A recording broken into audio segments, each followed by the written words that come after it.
Здравствуйте, друзья! Приветствуем вас на канале «Делаем вместе своими руками».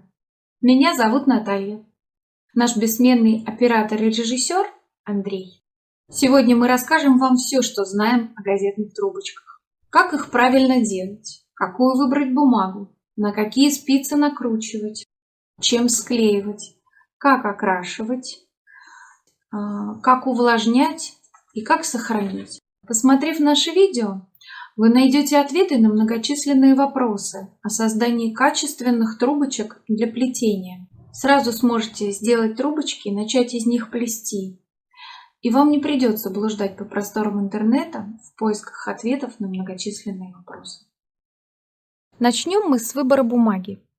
Крутить трубочки можно в принципе из любой бумаги, но газетная или потребительская самая удобная, так как за счет невысокой плотности она имеет достаточную эластичность и хорошо впитывает различные виды растворов и клея.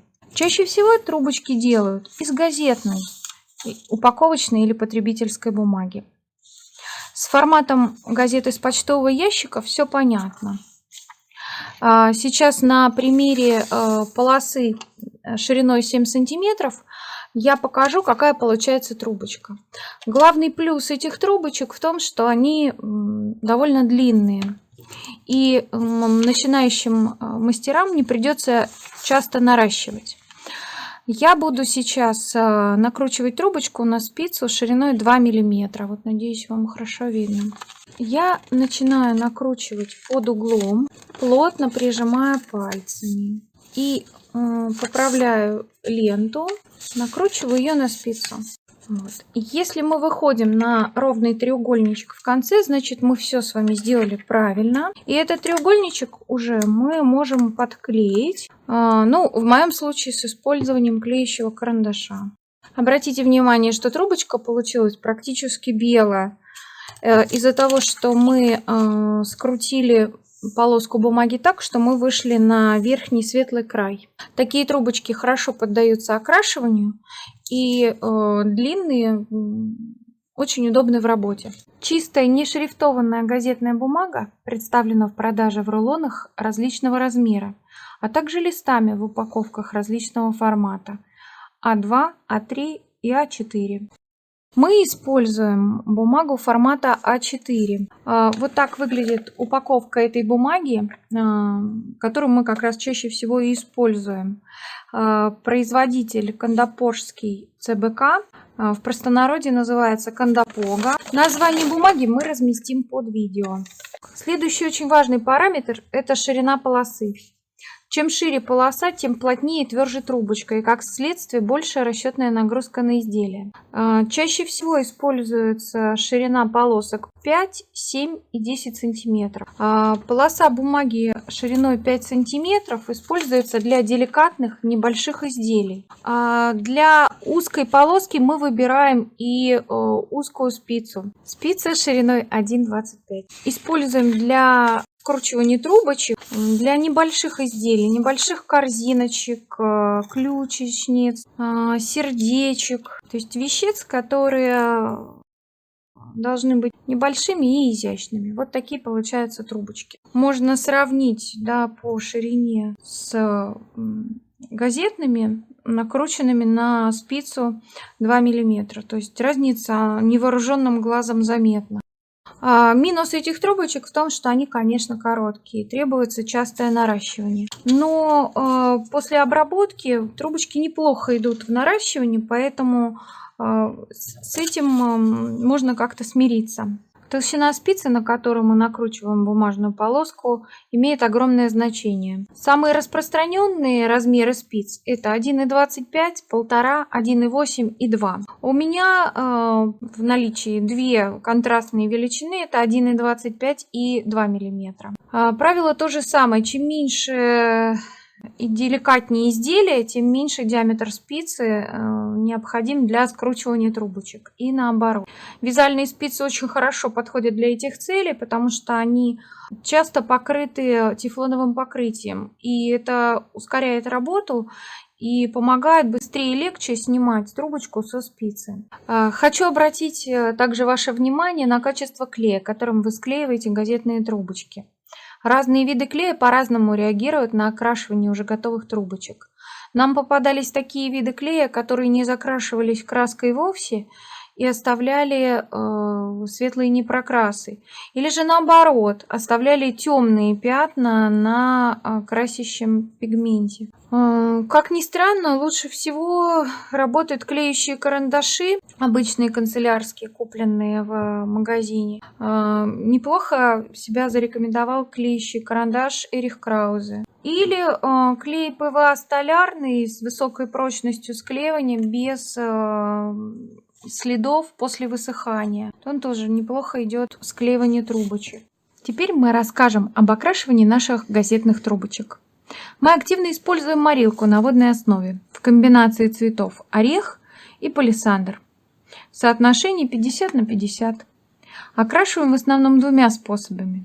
Если объем окрашиваемых трубочек не очень большой, мы раскладываем их на полиэтилен и красим обыкновенной широкой кистью, прокручивая со всех сторон, чтобы не оставалось непрокрасов. Если количество трубочек больше сотни, то мы красим их, опуская в ванночку с раствором морилки. В качестве ванночки мы используем ящик для растений. Проверяю краситель на светлую трубочку, на одну. Можно посмотреть, если кажется, что маловато оттенка, добавить еще. Если наоборот цвет кажется слишком насыщенным, то можно немножко развести водой, так как морилка водорастворимая. Опускаем наши трубочки и окрашиваем. При таком способе окрашивания трубочки очень быстро приобретают нужный цвет. Просушить их можно, используя ячейки от яиц. Аккуратно раскладывая небольшими пучками и оставляя при естественных условиях подсыхать. Но хочу заметить, что при таком способе не стоит окрашивать трубочки в день скручивания. Необходимо дать клею просохнуть, а трубочкам отлежаться в скрученном состоянии. Иначе бракованных трубочек будет очень много, и большая часть трубочек в процессе окрашивания сразу же будет раскручиваться. Красить трубочки можно не только морилкой, но и строительными колерами, а также акрилом. А уже полностью готовые изделия, например, уже сплетенные заготовки, можно чудесно окрасить аэрозольной эмалью или другими видами краски. Все зависит от того, как планируется применять плетеные изделия. Например, новогодний декор, то есть изделия, эксплуатация которых не подразумевает их намокание, мы просто красим эмалью из баллончика. Маленькая корзиночка для яичка пасхального у нас окрашена белой аэрозольной краской. Уже после плетения мы окрашивали. Сразу хочу предупредить, что окрашивать аэрозольной краской из баллончика можно только после того, как вы закончили плетение. Потому что эта краска делает трубочки очень жесткими, твердыми. И плести ими после окрашивания уже не получится. Есть у нас изделия, окрашенные акрилом. Здесь у нас базовый цвет, это был черный акрил. И сверху у нас было патинирование белой радиаторной краской, тоже акрилом, и декоративным воском. Если вы плетете корзинку, которую в процессе эксплуатации придется частенько мыть, то, соответственно, и краски нужно выбирать водостойкие, а также использовать покрытие водостойкими пропитками и водостойким лаком. Ну, например, вот наша эта корзиночка для яиц. То есть, конечно, мы подразумеваем, что будем ее мыть частенько. Она не боится у нас воды, но не боится в каком смысле, что мы можем под проточной водой ее помыть и вытереть полотенцем насухо. Надолго оставлять такие предметы плетеные в воде, замачивать их все-таки крайне нежелательно. Это может значительно их качество ухудшить, их внешний вид. Поэтому, да, помыть под проточной водой вполне возможно. Следующий очень важный этап – это обработка трубочек после окрашивания. Чем только трубочки не обрабатывают, чтобы они стали эластичными и склеились в места скручивания, стали однородными. Некоторые мастера используют кондиционер для волос, другие раствор клея или даже лака, а также разные комбинации этих компонентов. Мы пользуемся раствором пропитки Дюфа. Вот у нас Дюфа. Декоративно-защитная пропитка для дерева. Цвет бесцветный. Способ очень простой. Разбавляем пропитку водой в соотношении 60 на 40. То есть 60% воды, 40% дюфы. Раскладываем на полиэтилен трубочки и покрываем этим защитным раствором с помощью широкой кисти. Просто со всех сторон эти трубочки. Потом высушиваем небольшими пучками. При этом перебираем трубочки в течение 20 минут, чтобы они не склеились между собой в пучки. Готовые трубочки мы либо храним в холодильнике, либо смачиваем водой из пульверизатора за час до плетения. Потом храним в полиэтилене, не давая им высохнуть. В этом случае трубочки приобретают необыкновенную эластичность, при плетении не дают заломы. Вот, посмотрите, становятся очень послушными, практически по ощущениям приравниваются к кожаным шнуркам. И приобретают необходимые для плетения характеристики. То есть вот становятся действительно очень приятными, качественными, удобными в работе. Вот можно для сравнения взять простую трубочку сухую, да, видите, при сгибании сразу же в местах скручивания отходят слои бумаги. Это видно. Сразу же видно, да, все ее характеристики. То есть, конечно, плести такими трубочками неудобно. Еще один способ работы с трубочками – это добавлять в уже готовые трубочки сердечник.